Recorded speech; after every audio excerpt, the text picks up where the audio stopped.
Breaking news చూస్తున్నాం. తెలంగాణలో ఉగ్రవాదులు కలకలం రేపుతూ ఉన్నారు. భారీ కుట్రకి ప్లాన్ చేశారు. చాలా పక్కాగా వారి కుట్రని భగ్నం చేశారు ఢిల్లీ పోలీసులు.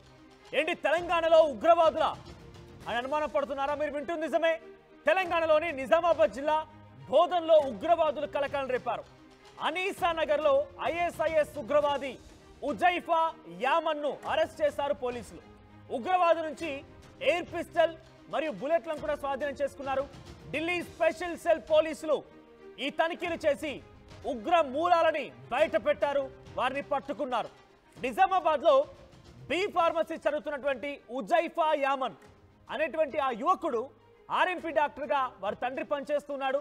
అయితే ఉజైఫా యామన్ తండ్రి ఆర్ఎంపీ డాక్టర్ గా పనిచేస్తుండగా ఐఎస్ఐఎస్ ఉగ్రవాదులతో ఉజైఫాకి సంబంధాలు ఏర్పడ్డాయట. కొంతకాలంగా వారిద్దరి మధ్య సంబంధాలు ఏర్పడ్డాయట. ఇక్కడ ఫోటోలో చూస్తున్నటువంటి ఆ ఉగ్రవాదే ఉజైఫా సంబంధించినటువంటి ఆ ఫోటోలు మీరు చూస్తున్నారు. ఉజైఫా యామన్.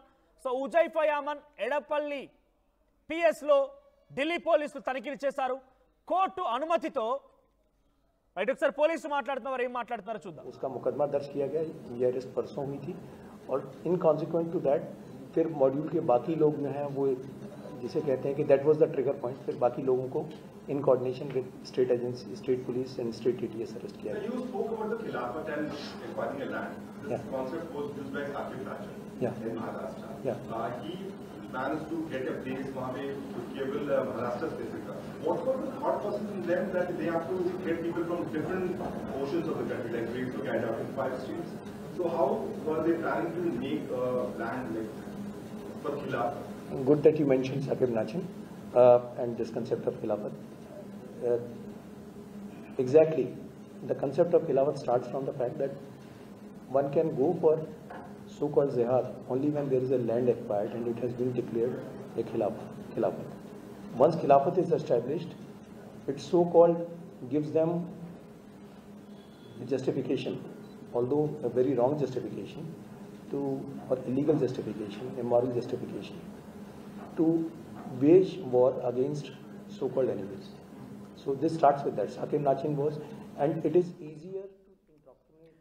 ఇక్కడ మాట్లాడుతున్నటువంటి ఆ పోలీస్ అధికారి Delhi special cell police SP police CP Pramod Singh Kushwaha మాట్లాడుతున్నారు. అందుకే ఆ టీం మళ్ళీ పదే పదే రిక్వెస్ట్ చేశాను, చేతులు జోడించి పదే చెప్పుకొచ్చాను. ఇక్కడ స్లీపర్ సెల్స్ ఉన్నారు. భారతదేశంలో కుట్రలు పడడానికి మన రాష్ట్రంలో మన పక్కనే కొన్ని చీడ పురుగులు ఉన్నాయి, వారిని కంట కనిపెట్టండి అని పదే మీకు చేతులు జోడించి మరి నమస్కరించే ప్రయత్నం చేశాను. సో చూసారు కదా, బోధన్లో మనం అనుకున్నామా, నిజామాబాద్లో ఓ ఉగ్రవాది ఉంటాడు, ఉగ్రవాది మన దగ్గర కుట్రలు పడడానికి ప్లాన్ చేశాడు, ఇక్కడ మారణహోమం సృష్టించడానికి ప్లాన్ చేశాడు, జార్ఖండ్లో కుట్రలకు తెరలేపడం అనుకున్నామా? కానీ ఇక్కడ ఢిల్లీ పోలీసులు చాలా పక్కాగా పకడ్బందీగా అన్ని రకాల ఆధారాలతో పట్టుకున్నారు. సో ప్రస్తుతానికి ఆ విజువల్స్ లో కనిపిస్తున్నటువంటి ఆ వ్యక్తే ఉజైఫా యామన్ తండ్రి ఆర్ఎంపీ డాక్టర్ గా పనిచేస్తున్నాడు. ఉజైఫా ఇక్కడ బి ఫార్మసీ చదువుతున్నాడు. బి ఫార్మసీ చదువుతున్నటువంటి ఉజైఫాకి ఇక్కడ వీడియో కూడా కనిపిస్తోంది. ఆ యువకుడే. సో ఇక్కడ చదువుతున్నటువంటి ఆ యువకుడు ఐఎస్ఐఎస్ తో సంబంధాలు ఏర్పాటు చేసుకున్నాడు. సో ప్రస్తుతానికి అన్ని పక్క ఆధారాలతో ఎడపల్లి పిఎస్ లో ఢిల్లీ పోలీసులు విచారించి కోర్టు అనుమతితో ఢిల్లీకి కూడా తరలించినట్టు తెలుస్తోంది. జార్ఖండ్ లో భారీ పేలుడుకి కుట్ర పడుతున్నట్టుగా అనుమానం వ్యక్తమవుతోంది.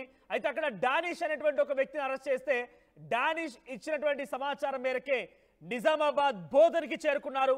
బోధన్లో ఉజైఫాని అరెస్ట్ చేశారు పోలీసులు. ఒకసారి ఆ రైట్ సైడ్ విజువల్లో అక్కడ పోలీసులు మారువేషాల్లో వచ్చి ఆ ఉజైఫాని మాట్లాడిస్తున్నారు. అక్కడ ఉజైఫా ఏం సమాధానం చెప్తున్నాడో చూద్దాం. वो तो हम भी इधर के थे, इधर के दूसरे नहीं होते। आपने आपको बोला घर के लिए स्टूडेंट है। हाँ मालूम। ना क्या बोले, देखो वही मसला है ना, जो भी शक की निगाह नहीं लिए करके छोड़ देते। तुम भी बाहर चुप बोले तो नपलो बैठो, हट जाता तुम्हारा हट जाता, उसके दिल में असल तो हमारे गांव में रहने के लोगों बच्चे को जाने देने की बात है। हमारी इससे पहले भी कुछ पहले पास में था वो महाराष्ट्र भी वही केस में वही केस में आया इसमें शक में इधर यहाँ तक हथियार बड़ा है नहीं छे हम है तो मिलेंगे ना। इससे पहले पास में छुड़ा दिया ना। छुड़ाया नहीं, वो वैसे पीछे चल रही, वो खत्म नहीं हुआ, खत्म नहीं हुआ। वैसे चाहे वो थी उनके पापा वो बाबा के नाम पे पापा का था। है ना। बाघ के नाम पे थे। अब उसमें कौन कौन चला है हाँ। वो शक में यहाँ तक यहाँ तक आया। अभी ने उनका बेटा है ना, हाँ तो तुम क्या होते? छोटा छोटा। इंस्पेक्शन छोटा नहीं, मैं बड़ा हूँ। बड़ा है हाँ उन्हें छोटा है ना। दूसरे अरे तो अब सबको नहीं लेके जाते, उनको तो लेके ले चलो, यहाँ पर आदमी ले लिया, एक कुछ लेते एक बेटे के वजह से एक सबको ही फैमिली को नहीं लेके लेते जाते, उन्होंने निकले चलो तो उसको लेके गन भी लेके थे उनके साथ। नहीं, वो एयर राइफल है। उसको प्रूफ देने के लिए रियल वाले ने एयर राइफल चला है ना, झूठ बोलो। और गली का बच्चा है हमारे, क्या नाम बोल, उदय उदय समन है। अच्छा बच्चा है, बचपन से देखती मैं, बुढ़ी होगी, बच्चा अच्छा है, उसको कोई कुछ भी नहीं होना, ला के घर पे छोड़ दो हमारे बच्चे को, हमारे को। सब लोगों से अच्छा रहता था बच्चा, सबसे अच्छा रहता बच्चा, स्कूल जाता, घर को आता बच्चा, कहीं नहीं जाता बच्चा। और गली का बच्चा है हमारे, क्या नाम बोल, उदय समन है। अच्छा बच्चा है। సో మొత్తంగా ఈ స్పెషల్ పోలీసులు ముగ్గురు అరెస్ట్ చేశారు. ముగ్గురులో ఒకరేమో డానిష్ అనే వ్యక్తి జార్ఖండ్ అరెస్ట్ చేశారు. ఆ తర్వాత ముజఫర్ తెలంగాణలో, అండ్ సెకండ్ పర్సన్ వచ్చేసి అఫ్తాబ్ అరెస్ట్ చేశారు తానేలో, మహారాష్ట్ర తానేలో అఫ్తాబ్ అరెస్ట్ చేశారు. ఈ ముగ్గురు కూడా పాకిస్తాన్ హ్యాండ్లర్స్ తో సత్సంబంధాలు కొనసాగిస్తూ ఇక్కడ ఉగ్రవాద కుట్రలకు తెరలేపుతున్నారట. వారి దగ్గర నుంచి కొన్ని మారణాయుధాలు, ఎయిర్ పిస్టల్, బుల్లెట్స్, వీటితో పాటుగా మదర్ బోర్డు వైర్లు, అంటే ఒక బాంబుని తయారు చేయడం కోసం ఎటువంటి సామాగ్రి కావాలో మొత్తం కూడా వీళ్ళ దగ్గర దొరికాయంట. సో ప్రస్తుతం ఢిల్లీ తరలించారు ఉజైఫాని. చూసారు కదా, వాడు మొహం చూస్తే మనకి ఉగ్రవాదులా కనబడుతున్నాడా? అందుకే పదే చెప్తూ ఉంది ఒకటే, వాళ్ళు ఎప్పుడు కూడా ఉగ్రవాదం చెప్పి మెడలో బోడేసుకొని తిరగరు. మన చుట్టే ఏదో తప్పుడు కూతలు కూస్తూ సోషల్ మీడియా వాళ్ళు చూసినటువంటి వీడియోస్ కానివ్వండి, వాళ్ళు మాట్లాడే మాటలు కానివ్వండి, ఏదో ఒక అనుమానం కలుగుతూనే ఉంటుంది. సో మీ చుట్టూ కూడా ఇదే రకంగా ఎవడైనా కుట్రలు పడినటువంటి ఉగ్రవాదులు ఉంటే వెంటనే పోలీసులకు తెలియజేయండి. వాడు సమాజానికి చాలా చేటు. మన దేశంలో ఉంటూ ఇక్కడి గాలి పీలుస్తూ, ఇక్కడే నీళ్లు తాగుతూ, ఇక్కడే బతుకుతూ పాకిస్తాన్కి పనిచేస్తున్నాడు వాడు. ఉజైఫాన్ చూశారు కదా, వీడు బోధన్లో, నిజామాబాద్ బోధన్లో ఇంకా ఉన్నారట. ఇంకా పలువురిపై అనుమానం వ్యక్తం చేస్తున్నారు పోలీసులు. ఎస్, మా ప్రతినిధి గంగారెడ్డి సిద్ధంగా ఉన్నారు ఫోన్ లైన్లో. గంగారెడ్డి, సో ఉజైఫాకు సంబంధించి ఎలా అనుమానం వచ్చింది? డానిష్ ని విచారించిన క్రమంలోనే ఉజైఫా పేరు బయటపడినట్టుగా అక్కడ సిపి ప్రమోద్ సింగ్ కుష్వా చెప్తూ ఉన్నారు. సో ఏంటి నిజామాబాద్ బోధన్లో ఉజైఫాకి అక్కడ పాకిస్తాన్ హ్యాండ్లర్స్ కి ఎలా పరిచయం ఏర్పడింది? అప్డేట్స్ ఏంటి? మనోజ్, నిజామాబాద్ జిల్లా బోధన్లో ఉగ్రవాద కలకలకు ఒక్కసారిగా కలకలం రేపాయి. బోధన్ కేంద్రంగా వారి కదలికలు బయటపడడంతో పోలీసులు ఒక్కసారిగా ఉలిక్కి పడ్డారు. ఉగ్రవాద పేరేపిత సంస్థల సంబంధాలు ఉన్నాయనే ఆచన్పల్లికి చెందిన యూసుఫ్ అనే వ్యక్తిని ఢిల్లీ పోలీసులు నిన్న అరెస్ట్ చేశారు. అతన్ని అరెస్ట్ చేసి కోర్టులో రిమాండ్ పరిచి మళ్ళీ అదుపులోకి తీసుకున్నారు. అయితే పూర్తి స్థాయిలో అతనికి ఎవరైతే ఆన్లైన్ లో స్నేహం చేశారో వారు చెప్పిన మాటలతో అతన్ని అరెస్ట్ చేశారు.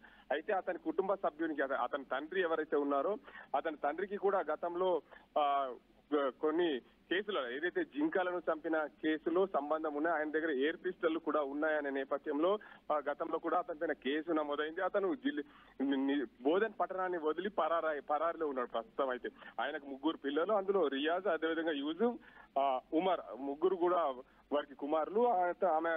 ఆయన భార్య, వీరి ఏవైతే ఉజాఫ్ అనే వ్యక్తికి తల్లి ఉంటుంది, సుల్తానా బేగం అయితే బోధన్ పట్టణంలో ఉంటుంది. వీరికి సంబంధం లేకుండా, ఎందుకంటే వీరందరూ కూడా కుటుంబానికి సంబంధం లేకుండా జీవనం సాగిస్తున్నారు. రాంచీలో జరిగిన బాంబ్ బ్లాస్టింగ్ కు కుట్రలు పన్నేందుకు డానిష్ అనే ఉగ్రవాది అరెస్ట్ కావడం, దీనికి అంతకు సంబంధించి నిజామాబాద్ జిల్లాలో బోధన్లో ఉగ్ర కదలికలు ఉన్నాయని గుర్తించారు ఢిల్లీ పోలీసులు. అయితే నిజామాబాద్ జిల్లాలో కూడా ఉగ్రవాద గతంలో కూడా రోహింగ్యాలకు సంబంధం ఉండి బోధన్ పట్టణంలో 100కు పైగా పాస్పోర్ట్లు ఒకే ఇంటి అడ్రస్ పైన దొరికిన ఘటనలను బోధన్లో చోటు చేసినాయి. దానికి సంబంధించి పూర్తి స్థాయిలో అది మరవక ముందే గతంలో నిజామాబాద్ పట్టణంలో, అదేవిధంగా బోధన్లో కూడా ఐసీఎం కి సంబంధించిన కార్యకలాపాలు జరిగాయి. దానికి అంతకు సంబంధించి ఢిల్లీ పోలీసులు ఒక్కసారిగా మేలుకొని నిజామాబాద్ జిల్లాలో బోధన్ కి అయితే చేరుకొని దానికి సంబంధించిన యూజెఫ్ అనే వ్యక్తిని అరెస్ట్ చేసి తీసుకెళ్లారు. మొత్తానికి ఉగ్రవాద కదలికలు అయితే నిజామాబాద్ జిల్లాలో జరగడం, దానికి అంతకు సంబంధించి ఉగ్రవాదాలకు సంబంధించిన ఈ ఘటనలకు సంబంధించి వారన్నీ కూడా ఆన్లైన్ లో నేర్చుకునే ప్రయత్నం అయితే చేస్తున్న పరిస్థితి అయితే నెలకొంది మనకు. గంగారెడ్డి, సో ప్రస్తుతానికి తండ్రి పేరు కూడా చెప్తున్నారు మీరు, తండ్రి కూడా పరారులో ఉన్నారా? తండ్రి అయితే ఎవరైతే ఈ యూసుఫ్ తండ్రి రియాజ్ గతంలో జింకల వేటకు, అది ఏదైతే వేట ఆయనకు అలవాటుగా ఉండేదని తెలుస్తుంది, జింకల వేటకు సంబంధించి ఆయన పోయిన కేసులు నమోదైనాయి. అప్పటి నుండి ఆయన జైలు నుంచి బయటకు రాగానే అప్పటి నుండి ఆయన స్థానికంగా ఉండడం లేదు, పరారులో ఉన్నట్లు పోలీసులు గుర్తించారు. గతంలో కూడా వారి ఇంట్లో ఎయిర్ పిస్టల్ కూడా దొరికాయి. నిన్న కూడా ఎయిర్ పిస్టల్ తో పాటు మరో చిన్న పిస్టల్ కూడా దొరికినట్లు సమాచారం. ఆయనకు సంబంధించిన బాంబుల తయారీకి సంబంధించిన మెటీరియల్ కూడా వారి దగ్గర దొరికినట్లు ఢిల్లీ పోలీసులు గుర్తించారు. ఏదేమైనప్పటికీ నిజామాబాద్ జిల్లాలో ఉగ్రవాద కదలికలైతే కదిలాయి. బోధన్ పట్టణానికి సంబంధించి ఆయన యూసుఫ్ అనే వ్యక్తిని అరెస్ట్ చేయడంతో ఒక్కసారిగా జిల్లా వ్యాప్తంగా కలకలం రేపిందని చెప్పొచ్చు. మనోజ్, ఉజైఫాకు సంబంధించి ఇంకెవరైనా సన్నిహితులు ఉన్నారా? ఆయన ఒక్కడే మొత్తం కుట్రలు పన్నారా? ఆయన కదలికలు ఎలా ఉండే? చుట్టూ స్థానికులు ఏం చెప్తున్నారు? స్థానికులైతే యూసుఫ్ కి సంబంధించిన వ్యక్తి మంచోడే, అతనికి ఎలాంటి సంబంధం లేదనైతే స్థానికులు గల్లీకి సంబంధించిన వ్యక్తులు అయితే చెప్తున్నారు. ఏదేమైనప్పటికీ బోధన్ పట్టణంలో జరిగిన ఘటనలకు సంబంధించి చూసుకుంటే యూసుఫ్ అనే వ్యక్తి ఉగ్రవాద వ్యక్తులతో సంబంధాలు ఉన్నాయి. దానికి అంతకు సంబంధించి ఆ సంబంధాలు ఉన్న నేపథ్యంలో అతన్ని ఢిల్లీ పోలీసులు అయితే అరెస్ట్ చేసి ఢిల్లీకి తరలించారు. అక్కడ పూర్తి స్థాయిలో ఎంక్వైరీ చేసి డానిష్ అనే వ్యక్తి, మరో వ్యక్తితో అశ్విన్ అనే వ్యక్తులతో ఎలాంటి సంబంధాలు ఉన్నాయనే కోణంలో కూడా పూర్తి స్థాయిలో దర్యాప్తు చేసేందుకు ఢిల్లీ పోలీసులు సిద్ధమయ్యారు. ఉగ్రవాద కలయికలు భారతదేశంలో పూనుకునేందుకు సిద్ధమయ్యారనే నేపథ్యంలో పూర్తి స్థాయిలో వాటిని నిర్మూలించాలనే ఢిల్లీ పోలీసులు కంకణం కట్టుకున్నారు. ఒక్కసారిగా ఢిల్లీ పోలీసులు నిజామాబాద్ రావడం, నిజామాబాద్ పోలీసులు ఇంకా ఉండే అవకాశం ఉందా? తనతో పాటుగా ఇంకెవరైనా ఉండే అవకాశం ఉందా? ఇంకెవరిపై నిఘా కొనసాగుతోందా?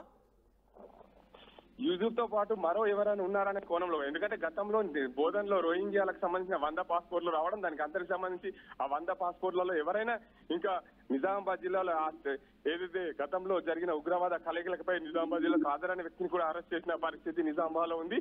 గతంలో నిజామాబాద్ జిల్లాలో కూడా ఉగ్రవాద కదలికలపై గతంలో ఉన్న పోలీస్ అధికారులు వారిని అరెస్ట్ చేసిన ఘటనలు నిజామాబాద్ జిల్లాలో ఉన్నాయి. కాబట్టి వారికి సంబంధించిన వ్యక్తులు ఎవరైనా ఉన్నారనే కోణంలో కూడా పూర్తిగా జిల్లా పోలీసులు కూడా దర్యాప్తు చేస్తున్నారు. మనకు థ్యాంక్ యూ గంగారెడ్డి. సో మొత్తంగా ఈ జార్ఖండ్ లో కుట్రలు పన్నాలనేటువంటి ఆలోచన చేసినటువంటి 5గురిని కూడా అరెస్ట్ చేశామని చెప్పి పోలీసులు చెప్తున్నారు. CP special cell Pramod Singh Kushwaha ఆయన చెప్పారు. సో దానిలో తెలంగాణ నుంచి ఉజైఫా ఆయన ఇంట్లో నుంచి ఒక ఎయిర్ పిస్తల్ తో పాటుగా కొన్ని మందుగుండు సామాగ్రి కూడా దొరికిందట. బాంబును తయారు చేయడం కోసం వైర్లు, సల్ఫర్, ఇతరత్ర వస్తువులు కూడా దొరికాయి. సో పదే మిమ్మల్ని రిక్వెస్ట్ చేశాం, చేతులు జోడించి మిమ్మల్ని అడిగాం కూడా. సో మన చుట్టూ కొంతమంది ఉగ్రవాదులు ఉన్నారు, స్లీపర్ సెల్స్ ఉన్నారు, వారిని ఓ కంట కనిపెట్టండి అని చెప్పి పదే ఆర్టీ మిమ్మల్ని రిక్వెస్ట్ చేసింది. సో నిజామాబాద్ జిల్లా బోధన్లో ఒక వ్యక్తి బీ ఫార్మసీ చేస్తూ ISIS ఉగ్రవాదులతో సత్సంబంధాలు కొనసాగించడం, పాకిస్తాన్ హ్యాండ్లర్స్ తో చేతులు కలిపి భారతదేశంలో కుట్రలు పలాలని ఒక ఆలోచన చేశారట. డానిష్ అనేటువంటి వ్యక్తిని జార్ఖండ్ లో అరెస్ట్ చేస్తే తీగలాగితే డొంక కదిలిన చందంగా నిజామాబాద్ వరకు ఢిల్లీ పోలీసులు చేరుకున్నారు. ఒకసారి డైరెక్ట్ గా సిపి చెప్పారు. Delhi special cell police CP Pramod Singh ఈ విషయంపై వెల్లడించారు. ఆయన ఏం మాట్లాడారో చూద్దాం. इंग्लिश ऑनर्स में PG किया है, सिली कॉलेज रांची से। कुरैशी और अबू बकर का मैं आपको बता चुका हूँ। कामरान कुरैशी जो है ये एक लैब असिस्टेंट है, 12th तक पास है कुरैशी। और जो मोहम्मद हुजैफ यमन तेलंगाना का है, इसने बी फार्मेसी का 3rd ईयर का स्टूडेंट, कराची की सिटी कॉलेज। पहले ऐसे अपने कोई मंसूबे बनाते हैं, उससे पहले ही इनको फर्स्ट कर दिया पर इसके जो मेन कैरेक्टर्स थे वो पिक कर लिए गए हैं। और इनमें इनफैक्ट इसमें हमने 11 लोगों को पिक किया था, डिटेन किया था। 11 में से 5 के खिलाफ सबूत काबिल गिरफ्तारी यानी एविडेंस की अरेस्ट आया है। बाकी लोगों के खिलाफ जो भी ग्रेडेड रिस्पॉन्स होता है, कि अगर किसी के खिलाफ सिक्योरिटी प्रोसीडिंग्स करनी पड़ी तो वो करेंगे, किसी का डी रेडिकलाइजेशन करना पड़ा तो वो करेंगे। और कुछ लोगों को डिपेंडिंग अपॉन बाकियों का क्या रोल रहता है